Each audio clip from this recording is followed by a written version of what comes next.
He sipped champagne with kings, signed treaties with tyrants, and delivered Hitler's threats with a polished smile. Joachim von Ribbentrop wasn't born into power, he clawed his way into it, charming his way from the wine trade to the gilded halls of diplomacy as Nazi Germany's foreign minister. To many, he was an arrogant dilettante with more ambition than ability. But to Adolf Hitler, he was loyal, useful, and, above all, obedient. Ribbentrop helped engineer the very deals that ignited World War II and later stood by as Nazi diplomacy descended into genocide. When the smoke cleared, he was no longer behind a desk with diplomats, but behind bars awaiting judgment. The man who once strutted across Europe in tailored suits met his end with a noose at Nuremberg. This is the chilling tale of how one man's blind allegiance turned diplomacy into destruction and power into rope. Joachim von Ribbentrop was born on April 30, 1893, in Wesel, Germany, into a middle-class military family.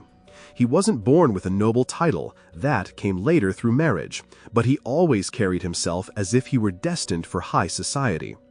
After a brief and unremarkable academic career, he traveled extensively, picking up fluent English and French and working in Canada as a businessman. These worldly experiences gave him a cosmopolitan polish that many Nazis lacked, and he would later use them to his advantage.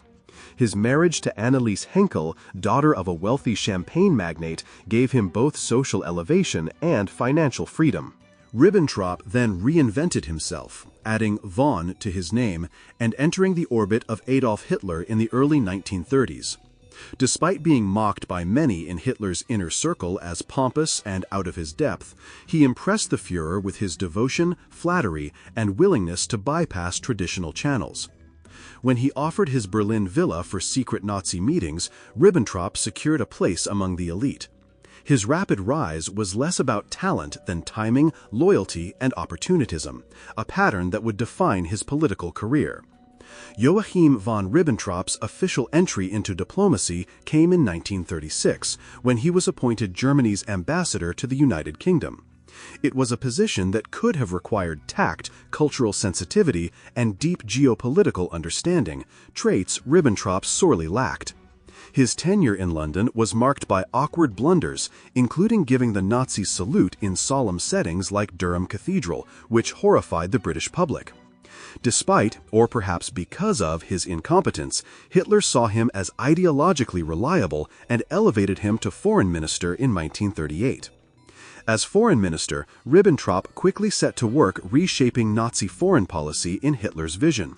He played a key role in securing the Pact of Steel with Mussolini's Italy and, more famously, the Molotov-Ribbentrop Pact with the Soviet Union. This non-aggression treaty between two ideologically opposed regimes stunned the world and secretly carved up Eastern Europe between the Nazis and Soviets. The agreement paved the way for the invasion of Poland and the outbreak of World War II. Ribbentrop reveled in the attention, often donning elaborate uniforms and affecting a tone of superiority in diplomatic meetings. But behind his theatrical displays was a man deeply dependent on Hitler's favor. His foreign policy was driven not by strategy, but by servitude. As the war progressed, his diplomatic influence began to wane. Allied leaders increasingly saw him as a mouthpiece rather than a negotiator, more symbolic than substantive. Still, Ribbentrop remained loyal, insisting on Germany's eventual victory even as its armies collapsed. He continued to deliver Hitler's delusional messages to foreign embassies while the Reich crumbled around him. In the eyes of the Allies, his role wasn't just ceremonial, it was criminal. His signature on treaties that led to conquest and genocide would later seal his fate. At the height of his power, Ribbentrop was more than just a ceremonial figure. He was one of the key architects of Nazi foreign policy. Though often seen as intellectually shallow, he had Hitler's ear and used it to steer Germany toward confrontation. He championed aggressive diplomacy that demanded submission, not negotiation. Ribbentrop believed in Germany's destiny as a dominant power and saw treaties as tools to manipulate or break, not to uphold. One of his most infamous achievements was the Molotov-Ribbentrop Pact, which included secret protocols dividing Eastern Europe into spheres of influence. This pact directly led to the invasion of Poland and launched World War II. Yet even as these early deals succeeded, Ribbentrop's diplomatic judgment faltered. He opposed attacking the Soviet Union, fearing it would undo the non-aggression pact he had negotiated. Hitler ignored him. From that point forward, his influence declined sharply. Ribbentrop also played a darker role behind the scenes. As foreign minister, he facilitated the deportation of Jews from countries under Nazi control, using German embassies to help coordinate their transport to death camps. He directed diplomats to pressure Axis and occupied nations to surrender their Jewish populations, making him complicit in the machinery of the Holocaust. His ministry was not just a diplomatic body, it became an extension of Nazi terror. Internally, Ribbentrop was increasingly isolated.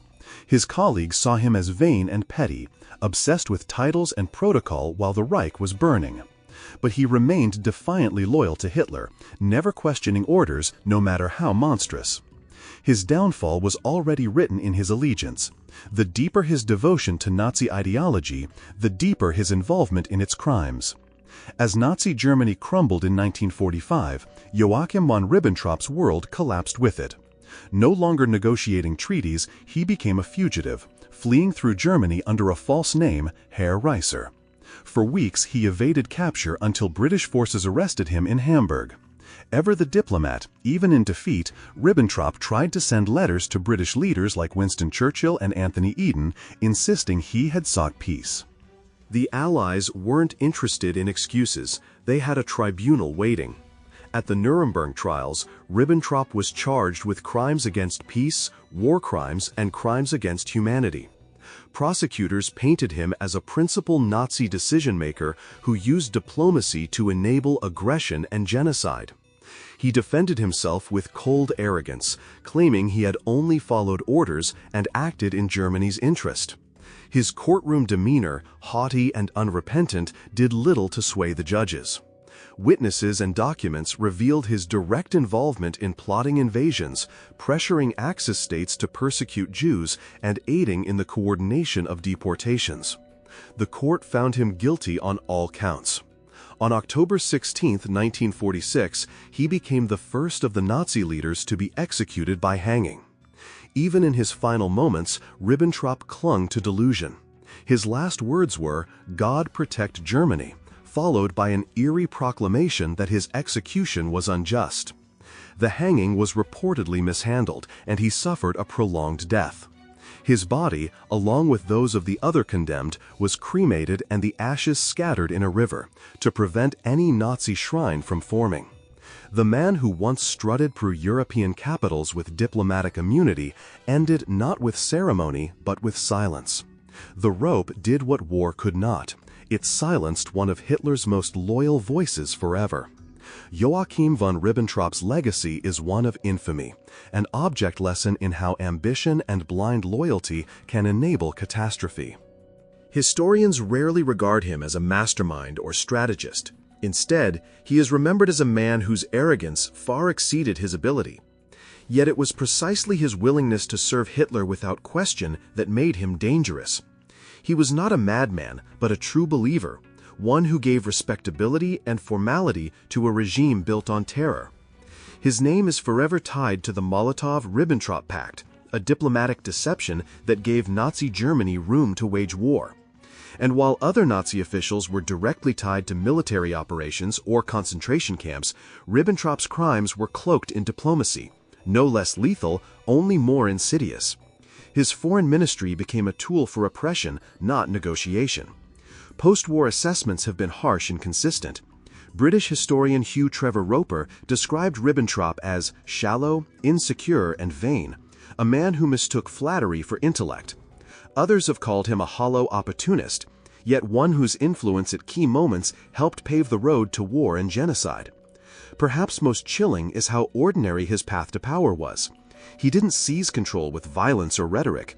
He worked his way up through networking, privilege, and unwavering loyalty. Ribbentrop's fall is not just the story of one man, it is a warning. When ambition outruns principle and loyalty replaces conscience, diplomacy can become a weapon and history can turn fatal. Joachim von Ribbentrop's journey from wine merchant to war criminal is a stark reminder of how power, when paired with blind obedience, can turn deadly.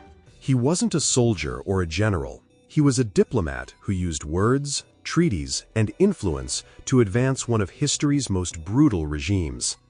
In the end, those same words became evidence in a courtroom, and his polished image couldn't save him from the rope.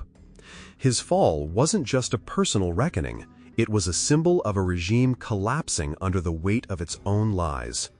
In moments of moral crisis, who would you follow and where might it lead?